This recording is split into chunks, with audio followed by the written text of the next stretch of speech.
नमस्कार, राधे राधे, जय श्री कृष्णा। आज की हमारी कथा है आदित्य और दिति के संतानों का वर्णन।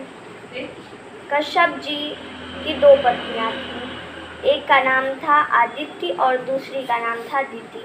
तो आदित्य के गर्भ से स्वयं भगवान विष्णु ने अवतार लिया था वामन रूप में, और उन्होंने ही बलि से 3 बगु भूमि मांगी थी। श्री सुखदेव जी कहते हैं, इसका वर्णन मैं 8वें स्कंद में विस्तार से करूँगा। और दिति के बारे में आता है। तो दिति के 2 पुत्र थे। दिति असुर थी, इसलिए उसके असुर पुत्र थे। एक का नाम था दिति। असुर तो पहले वैसे नहीं थी, लेकिन फिर बाद में उसका असुर बन गई, क्योंकि उसकी बुद्धि में असुर आ गए थे। तो एक का नाम था हिरण्यकश्यप और दूसरे का नाम था हिरण्याक्ष। तो इंद्र ने भगवान विष्णु के द्वारा हिरण्यकश्यप और हिरण्याक्ष को मरवा दिया, जिससे कि दिति बड़ी क्रोधित हो गई और वे सोचने लगी कि मैं इंद्र को कैसे मारूं, क्योंकि उन्होंने खुद ही अपने भाई को मरवाया है। कह रही है, अरे दुष्ट इंद्र, तुझे तो नरक मिलेगा, तूने अपने ही भाई को मरवाया, कभी तुझे सुख नहीं मिलेगा। तू अमृत पी लिया है तो क्या बात हुई, पर अमृत पी कर ही तू नरक जाएगा। इस प्रकार कहने लगी और सोचने लगी किस प्रकार इंद्र को मारा जाए, किस तरह मारा जाए। दिति ने एक योजना बनाई और अपने पति कश्यप जी के पास गई। उनकी बहुत सेवा किया दिति ने, जिससे कि कश्यप जी एक दिन प्रसन्न हो गए। तो कश्यप जी बोलते हैं कि बोलिए, आपको क्या चाहिए, मैं आपको हर वो चीज़ दूंगा। क्या चाहिए आपको, जो चीज़ आप मांगना चाहें, आपकी क्या अभिलाषा है, मांगिए, उसको अवश्य मैं पूर्ण करूँगा। तो दिति ने कहा कि अगर आप मुझे देना ही चाहते हैं तो एक ऐसा पुत्र दीजिए जिससे कि इंद्र का मैं वध कर सकूं। अब कश्यप जी बड़े विस्मय में पड़ गए, क्योंकि उन्होंने कह दिया था कि आप जो मांगेंगी वो मैं दूंगा, पर कैसे देंगे, इंद्र तो अमृत पी लिए हैं और उन्हें मारना ठीक नहीं है, उन्हें कैसे मारेंगे। इसलिए बड़े ही विस्मय में पड़ गए और उन्होंने एक योजना बनाई।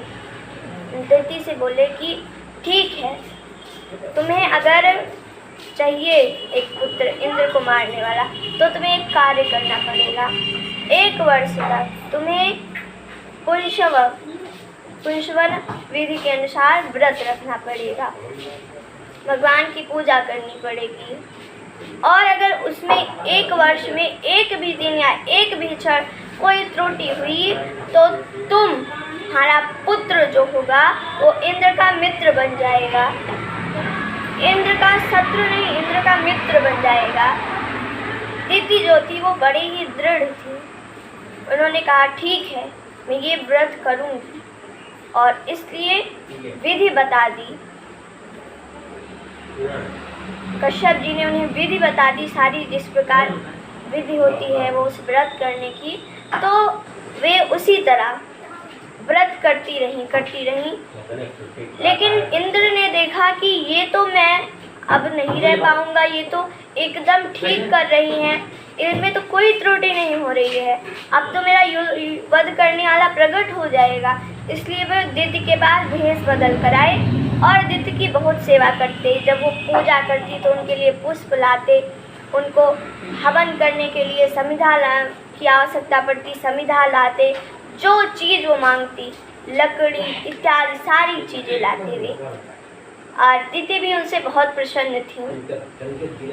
फिर एक दिन की बात है, दिति ने कोई त्रुटि कर दी उस उल्सवन विधि में आता था कि बिना झूठे मुंह आचमन नहीं करना है और बिना पैर धुले सोना नहीं।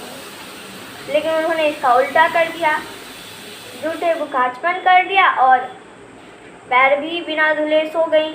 अब इंद्र ने ये त्रुटि उनकी पकड़ ली और उनके गर्भ में 49 पुत्रों को डाला जो उनके ही पार्षद थे। जब वे सब हुए तो इंद्र उनके साथ थे। तो दिति ने कहा, अरे मैंने तो एक मांगा था, तुमने 49 क्यों दिया? और तो इंद्र ने बताया कि आपसे त्रुटि हो गई है, इसलिए अब ये मेरे मित्र हो गए हैं। वे उनके ही पार्षद थे। फिर जब वे बड़े हुए तो जन्मजात से ही वे बड़े ही वो 49 पुत्र बड़े ही मंगल चीज़ें लेकर आया करते थे।